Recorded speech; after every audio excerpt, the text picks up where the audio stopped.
بسم اللہ الرحمن الرحیم۔ السلام علیکم۔ اسپرٹ آف اسلام چینل میں ایک بار پھر خوش آمدید۔ عزیز طلبہ، آج کی اس کلاس میں ہم فیڈرل بورڈ کی جماعت نہم کی اردو کی نئی کتاب کے لیکچرز کے حوالے سے کتاب میں موجود فاروق سرور کے تحریر کردہ پشتو ادب کے افسانے سے ماخوذ سبق نمبر 3 بھیڑیا کی بلند خوانی کریں گے اور اسے آسان الفاظ میں سمجھیں گے۔ اس سے پہلے کہ سبق کا آغاز کریں، اگر آپ نے ہمارا channel spirit of Islam subscribe نہیں کیا تو چینل کو سبسکرائب کر لیجئے، ویڈیو کو شیئر کیجئے اور ساتھ لگے بیل آئیکن کو بھی دبا لیجئے تاکہ آپ کو آئندہ بھی اس طرح کی ویڈیوز کا نوٹیفیکیشن ملتا رہے۔ عزیز طلبہ، اس سبق کا مرکزی خیال کچھ اس طرح سے ہے۔ آج کے دور میں ہر انسان چاہتا ہے کہ وہ شیر کی طرح بہادر بنے، مگر انسان اپنے اندر کا ڈر اور خوف ختم نہیں کر پاتا۔ اس کو سمجھنے کے لیے میں آپ کی خدمت میں ایک واقعہ پیش کرنا چاہتا ہوں جس سے آپ اس سبق کے مرکزی خیال کو سمجھ پائیں گے۔ ایک بہت ہی مشہور مسلمان سائنسدان ابن سینا نے ایک تجربہ کیا۔ انہوں نے 2 بکری کے چھوٹے سے میمنے، بکری کے چھوٹے سے بچے 2 الگ الگ پنجروں میں بند کر دیے، 2 الگ الگ پنجروں میں قید کر دیے، اور وہ دونوں میمنے ایک ہی عمر کے تھے، ایک ہی وزن کے تھے اور ایک ہی نسل کے تھے۔ دونوں میمنوں کو ایک ہی طرح کا چارہ کھلایا جاتا، ایک ہی طرح سے ان کا خیال رکھا جاتا، یعنی دونوں میمنوں کے درمیان تمام چیزیں، تمام حالات برابر رکھیں۔ اور پھر ابن سینا نے یہ کیا کہ ان دونوں میمنوں کے پنجرے کے بالکل قریب ایک اور پنجرہ رکھا اور اس پنجرے کے اندر ایک بھیڑیے کو قید کر دیا، ایک بھیڑیے کو بند کر دیا۔ اب یہ جو 2 میمنے تھے، ان دونوں میمنوں میں سے، دونوں بکری کے بچوں میں سے ایک جو بکری کا بچہ تھا وہ مسلسل بھیڑیے کو دیکھتا رہتا۔ اس کا نتیجہ یہ نکلا کہ کچھ عرصے کے بعد، کچھ مہینوں کے بعد، ان دونوں بکری کے بچوں میں سے وہ بکری کا بچہ جو بھیڑیے کو مسلسل دیکھتا رہتا تھا وہ مر گیا، کیونکہ وہ بکری کا بچہ بھیڑیے کو مسلسل دیکھنے کی وجہ سے کمزور ہو گیا۔ تو جو بکری کا بچہ بھیڑیے کو مسلسل دیکھتے رہنے کی وجہ سے مر گیا، کیونکہ وہ بکری کا بچہ بے چین، خوفزدہ اور کمزور ہوتا چلا گیا تھا۔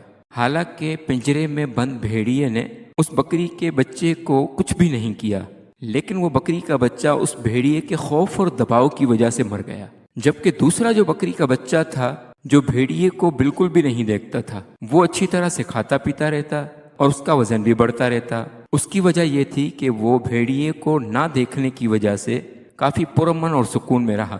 تو عزیز طلبہ، اس تجربے میں ابن سینا نے صحت اور جسم پر ذہنی اثرات کے مثبت اور منفی اثرات کا مشاہدہ کیا، جس سے یہ پتہ چلا کہ غیر ضروری خوف، فکر، اضطراب اور بے چینی انسانی صحت کو نقصان پہنچاتے ہیں۔ تو اس افسانے کا مرکزی خیال یہ ہے کہ اگر ہمیں بھی زندگی کی مشکلات کا سامنا کر کے آگے بڑھنا ہے تو اپنے راستے میں آنے والے غیر ضروری خوف اور دباؤ سے خود کو آزاد کرنا ہوگا اور کسی بھی خوف میں اپنے آپ کو قید نہ کریں۔ تو اس افسانے میں یہ بتایا گیا ہے کہ غیر ضروری خوف، فکر اور دباؤ کو جو لوگ نظر انداز کر کے اس سے مقابلہ کرنا سیکھ جاتے ہیں، وہی لوگ دنیا کے اندر کامیاب ہوتے ہیں، اور جو بلا وجہ خوفزدہ رہتے ہیں، دباؤ کا شکار رہتے ہیں، وہ کبھی بھی کامیابیاں حاصل نہیں کر سکتے۔ تو دراصل اس افسانے میں مصنف نے ماحول کے جبر اور اندر کے خوف کو ایک بھیڑیے کی شکل میں علامتی انداز میں پیش کیا ہے، اور یہی اس کا مرکزی خیال ہے کہ وہ جو خوف حالات کے جبر نے انسان کے اندر بھر دیا ہے، انسان خوف کے اس بت کو توڑنے کے لیے تیار نہیں ہے۔ اگر وہ چاہے تو ذرا سی ہمت کر کے خوف کے اس بت کو توڑ کر ہمیشہ ہمیشہ کے لیے آزادی حاصل کر سکتا ہے۔ تو امید ہے کہ آپ اس سبق کے مرکزی خیال کو سمجھ گئے ہوں گے۔ تو چلیے چلتے ہیں سبق کی بلند خوانی کی طرف۔ میں جب ارد گرد دیکھتا ہوں تو حیران رہ جاتا ہوں۔ میرے چاروں طرف بے شمار درخت ہیں، ہر درخت میں کسی نہ کسی شخص نے پناہ لے رکھی ہے اور اس کا بھیڑیا کھڑا غرا رہا ہے۔ یعنی دنیا کا کوئی ایسا شخص نہیں ہے کہ جس کے اعتماد کو کمزور کرنے کے لیے اس کے اندر کا خوف اس کے اندر کسی نہ کسی جگہ موجود نہ ہو، جو اس سے ڈرانے کی کوشش نہ کرتا ہو۔ تو یہاں بھیڑیے سے مراد ایک اندر کا خوف ہے جو ہر ایک کو اندر سے خوف زدہ کرنے کی کوشش کرتا ہے اور بہت سے کاموں کے کرنے میں ڈراتا رہتا ہے۔ تو آگے لکھتے ہیں کہ بہت دیر سے میں نے ایک درخت میں پناہ لے رکھی ہے، میں اب تھک چکا ہوں اور میری یہ خواہش ہے کہ نیچے اتروں، لیکن کم بخت بھیڑیا مجھے اترنے نہیں دیتا۔ یعنی اندر کا خوف مجھے کسی کام کو کرنے نہیں دیتا۔ وہ نیچے کھڑا مجھے مسلسل خوفناک نظروں سے دیکھ رہا ہے اور اس انتظار میں ہے کہ میں کب اتروں گا اور وہ مجھے چیر پھاڑ کر کھا جائے گا۔ جس درخت پر اب میرا مسکن ہے، لفظ مسکن کے معنی ہے ٹھکانہ یا رہنے کی جگہ، یہ ایک عجیب سا درخت ہے، بلکہ اگر میں اسے جادو کا درخت کہوں تو بے جانا ہوگا۔ میں یہاں جو بھی خواہش کرتا ہوں وہ فوراً پوری ہو جاتی ہے۔ اگر نرم اور گرم بستر کے بارے میں سوچوں تو وہ میرے قریب بچ جاتا ہے۔ اکتا جاؤں تو میرے سامنے ایک شاندار ٹی وی سیٹ آ جاتا ہے جس کے اسٹیریو اسپیکرز ہوتے ہیں اور جو دنیا کا ہر اسٹیشن پکڑ کر سکتا ہے۔ اگر کسی بھی کھانے کے لیے میرا جی چاہے تو وہ فوراً حاضر ہو جاتا ہے۔ یہاں سب کچھ ہے، ہر طرح کی آسائشیں ہیں، لیکن یہاں جس چیز کی کمی ہے اور جس چیز کے لیے میں تڑپ رہا ہوں وہ ہے آزادی۔ یعنی مصنف اس پیراگراف میں یہ بتانا چاہ رہے ہیں کہ انسان اپنے کمفرٹ زون سے، اپنی آسائش و آرام والی زندگی سے باہر نہیں آنا چاہتا، اور جب تک انسان اپنی عیش و عشرت والی آرام دہ زندگی سے آزادی حاصل کرنے کی کوشش نہیں کرتا تب تک وہ کامیاب نہیں ہو سکتا۔ تو کہتے ہیں کہ لیکن یہ آزادی مجھ سے قربانی کا تقاضا کرتی ہے، اور قربانی یہ کہ مجھے نیچے اترنا پڑے گا اور بھیڑیے کو ہلاک کرنا ہوگا۔ یعنی مجھے کمفرٹ زون سے نکلنا ہوگا اور اپنی ذات پر اعتماد کرتے ہوئے خوف کے بت سے مقابلہ کرنا پڑے گا۔ لیکن مجھ میں اتنی جرت نہیں، میں بھیڑیے سے خوف زدہ ہوں اور وہ مجھ سے زیادہ طاقتور ہے۔ کبھی کبھی جب میں اس کو یاد کرتا ہوں جب بھیڑیا میرا پیچھا کر رہا تھا تو میرا پسینہ چھوٹ جاتا، ایک سنسنی سی جسم میں پھیل جاتی ہے، دل ڈوبنے لگتا ہے۔ تب میں خدا کا شکر ادا کرتا ہوں کہ اگر یہ درخت میرے سامنے نہ آتا اور مجھے پناہ نہ دیتا تو بھیڑیا کب کا مجھے ہلاک کر چکا ہوتا۔ عزیز طلبہ، یہاں درخت سے مراد انسان کا کمفرٹ زون ہے، جہاں انسان اپنے آپ کو قید کر کے 2 قدم آگے بڑھنے کی ہمت نہیں کر رہا ہوتا۔ آگے لکھتے ہیں، مایوسی کے اس گھپ اندھیرے میں کبھی کبھار اس بات پر بھی خوش ہو جاتا ہوں کہ درخت کافی اونچا ہے اور میں یہاں ہر طرح سے محفوظ ہوں اور بھیڑیا میرا کچھ نہیں بگاڑ سکتا۔ دن کے وقت تو میری حالت ٹھیک رہتی ہے، کوئی نہ کوئی مصروفیت نکل آتی ہے، لیکن جو ہی رات ہوتی ہے ایک عجیب سی اذیت کا سامنا کرنا پڑتا ہے۔ سو جاتا ہوں تو خوفناک خواب مجھے ڈراتے ہیں، ایک قیامت سی مجھ پر گزرتی ہے، تمام جسم تھکا ہوتا ہے اور ایک ایک انگ یوں دکھ رہا ہوتا ہے جیسے کسی نے چابک سے مجھے سخت مارا ہو۔ اگر میں سوچتا ہوں کہ میں کب تک اس عذاب میں مبتلا رہوں گا، کب تک انتظار کروں گا کہ بھیڑیا بھوک سے مر جائے، لیکن وہ بجائے مرنے کے پہلے سے زیادہ طاقتور ہو جاتا ہے۔ یعنی کہ جب تک انسان خود اپنے خوف کے بت سے آزادی حاصل کرنے کی کوشش نہ کرے تب تک وہ خوف اس پر مزید حاوی ہوتا چلا جاتا ہے۔ ایک صبح جب میری آنکھ کھلتی ہے تو اچانک درخت کے گھنے پتوں سے مجھے کسی اور کی موجودگی کا احساس ہوتا ہے۔ خوف سے ایک تیز سی چیخ میرے منہ سے نکلتی ہے اور مجھے یقین ہو جاتا ہے کہ بھیڑیا بالآخر اپنی کوشش میں کامیاب ہو ہی گیا۔ پھر میری حرکت کی انتہا نہیں رہتی جب مجھے پتہ چلتا ہے کہ وہ میرے ہی جیسا ایک شخص ہے، پریشان اور گھبرایا ہوا۔ اس اجنبی نے درخت پر ایک اور بھیڑیے کے خوف سے پناہ لے رکھی ہے۔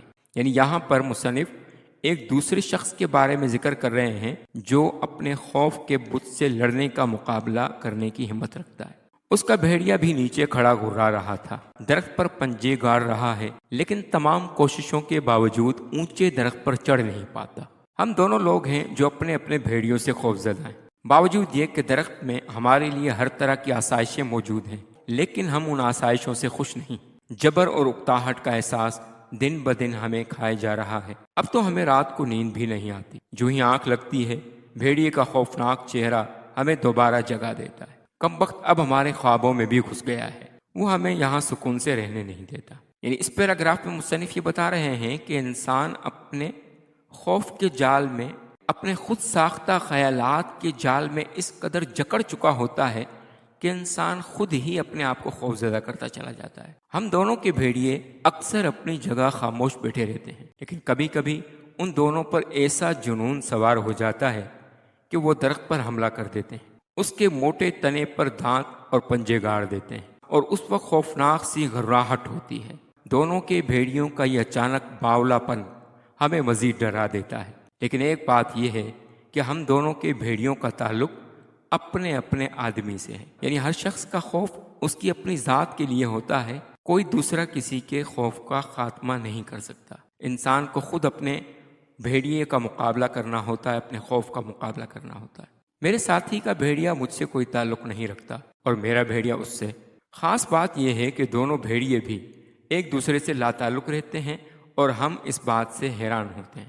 ایک دن کافی سوچ بچار کے بعد ہم دونوں یہ فیصلہ کرتے ہیں کہ ہم دونوں نیچے اتریں گے اور اپنے اپنے بھیڑیے سے مقابلہ کریں گے۔ جو بھی ہوگا دیکھا جائے گا، ورنہ یہ عذاب کی زندگی کب تک ہم گزاریں گے۔ تب ہم دونوں آنکھیں بند کر کے نیچے کودنے کا ارادہ کرتے ہیں۔ میرا ساتھی تو کود جاتا ہے، مگر میں اپنی بزدلی کے باعث ایسا نہیں کر پاتا اور اپنی جگہ بیٹھا رہ جاتا ہوں۔ اب یہ دوسرے شخص کے بارے میں یہاں بات ہو رہی ہے جو اپنے خوف سے آزادی پا کر کسی کام کے کرنے کی ہمت کر لیتا ہے۔ اس کا بھیڑیا جو ہی اسے نیچے دیکھتا ہے تو فوراً اس کی طرف لپکتا ہے اور اس پر حملہ آور ہوتا ہے۔ میرا بھیڑیا بھی خبردار ہو جاتا ہے اور اس کے کان کھڑے ہو جاتے ہیں، لیکن جب میں نیچے نہیں اترتا تو وہ غصے سے آگ بگولا ہو جاتا ہے اور پاگلوں کی طرح درخت کے موٹے تنے کے ساتھ لڑنا شروع کر دیتا ہے۔ اس سے پیشتر کہ میرے ساتھی کا بھیڑیا اسے زمین پر گرائے، وہ اس چھوٹی سی شاخ سے بھیڑیے کو مارتا ہے جو اس نے درخت سے توڑی ہوتی ہے۔ اس کا بھیڑیا اسی وقت زمین پر گرتا ہے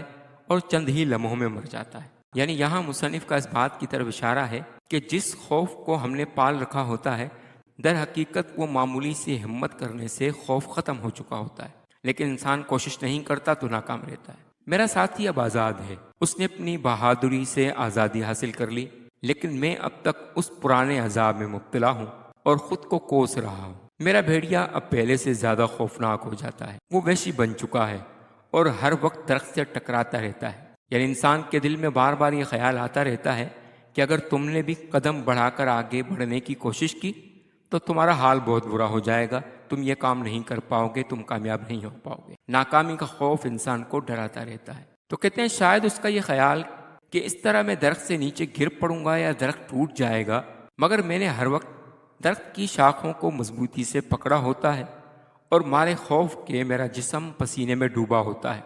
دن ہو یا رات میں مسلسل بھیڑیوں کو بددعائیں بھی دیتا ہوں، لیکن وہ کمبخت ہے کہ باز نہیں آتا۔ میرا ساتھی مسلسل مجھے آوازیں دیتا ہے، وہ قسمیں کھاتا ہے، اگر تم نیچے اترو تو بھیڑیا تمہارا کچھ نہیں بگاڑے گا، وہ بہت کمزور ہے، تم اسے آسانی سے مار سکتے ہو۔ لیکن مجھے اس کی بات پر یقین نہیں اور اوپر کھڑا خوف سے کانپ رہا ہوتا ہوں۔ اب چند ایسے واقعات شروع ہو جاتے ہیں کہ مجھے یہ یقین ہو جاتا ہے کہ میں بالآخر مر جاؤں گا۔ اچانک درخت میں حرکت پیدا ہوتی ہے، میں فوراً نیچے دیکھتا ہوں کہ بھیڑیے نے اسے ہلایا تو نہیں، لیکن بھیڑیا اپنی جگہ لیٹا ہوتا ہے۔ یہ کیا؟ میں چیخ اٹھتا ہوں، درخت لمحہ بلمحہ چھوٹا ہو رہا ہے۔ میں مارے گھبراہٹ کے درخت کی موٹی شاخوں پر زور زور سے اچھلتا ہوں کہ ہو سکتا ہے اس طرح سے درخت رک جائے، لیکن درخت نہیں رکتا اور چھوٹا ہوتا جاتا ہے۔ اب ایک دوسری چیز مجھے مزید خوفزدہ کرتی ہے، بھیڑیا بھی بڑا ہو رہا ہے اور تھوڑی دیر میں ایک بیل جتنا بڑا ہو جاتا ہے۔ میں چیختا ہوں، چلاتا ہوں، درخت کے اندر ادھر ادھر بھاگتا ہوں، لیکن بے سود، یعنی بے مقصد، بے فائدہ۔ اب میں خود کو ذہنی طور پر موت کے لیے تیار کر لیتا ہوں اور ارد گرد کی تمام چیزوں کو الوداعی نظروں سے دیکھتا ہوں۔ بھیڑیا اور میں لمحہ بلمحہ ایک دوسرے کے قریب آ رہے ہیں۔ میرا ذہن اب بالکل معوف ہے، میری آنکھیں بند ہیں اور میں پھانسی چڑھنے والے اس مجرم کی طرح موت کو خوش آمدید کہہ رہا ہوں جس کی گردن میں رسی کا پھندا ڈالا جا چکا ہے اور جو اب اس انتظار میں ہے کہ جلاد کب لیور کھینچے گا۔ میں اس وقت اگر کوئی آوازیں سن رہا ہوں تو وہ صرف میرے ساتھی کی ہیں جو نیچے سے مجھے بلا رہا ہے کہ خدا را نیچے اترو، تم بھیڑیے سے زیادہ طاقتور ہو۔ بھیڑیا یوں ہی ایک خوف ہے، روئی کا ایک پہاڑ ہے، تم جسے ایک ہی ٹھوکر سے اپنے راستے سے ہٹا سکتے ہو۔ بالآخر میں ہمت کرتا ہوں اور درخت سے نیچے کودتا ہوں۔ میرا بھیڑیا جو ہی مجھے اپنے سامنے پاتا ہے مجھ پر حملہ کر دیتا ہے، لیکن پیشتر اس کے کہ وہ مجھے ہلاک کر دے، میں اسے اس پتلی اور نازک سی شاخ سے مارتا ہوں جو میں نے درخت سے توڑی ہوتی ہے۔ ہاتھی جیسا بڑا بھیڑیا دھڑام سے نیچے گرتا ہے اور دیکھتے ہی دیکھتے مر جاتا ہے۔ اب میں آزاد ہوں۔ یعنی یہاں مصنف یہ بتانا چاہ رہے ہیں کہ جس خوف سے انسان کچھ کر سکنے کی ہمت کھو چکا ہوتا ہے، اگر انسان ہمت کر کے اس خوف سے مقابلہ کرنے کی کوشش کرے تو اس خوف کی کوئی حیثیت نہیں ہوتی ہے۔ آگے کہتے ہیں کتنی حسین ہے آزادی، کتنا خوبصورت ہے اس کا احساس۔ میں خوشی سے چیخ اٹھتا ہوں، رقص کرتا ہوں، دیوانوں کی طرح اچھلتا ہوں۔ کچھ دیر کے بعد جب میرا جوش کچھ کم ہو جاتا ہے تو اپنے ساتھی کی طرف دیکھتا ہوں تاکہ اس کا شکریہ ادا کروں۔ لیکن میرا ساتھی اپنی جگہ موجود نہیں ہوتا۔ میں اپنے ارد گرد دیکھتا ہوں تو حیران رہ جاتا ہوں۔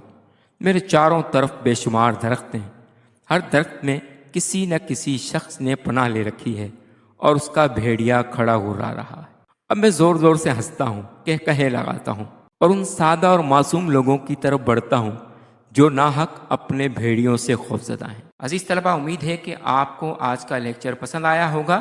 اگر آپ کو لیکچر پسند آیا تو چینل کو سبسکرائب کر لیجئے اور بیل آئیکن کو بھی دبا لیجئے تاکہ آپ کو آئندہ بھی اس طرح کے مزید لیکچرز ملتے رہیں۔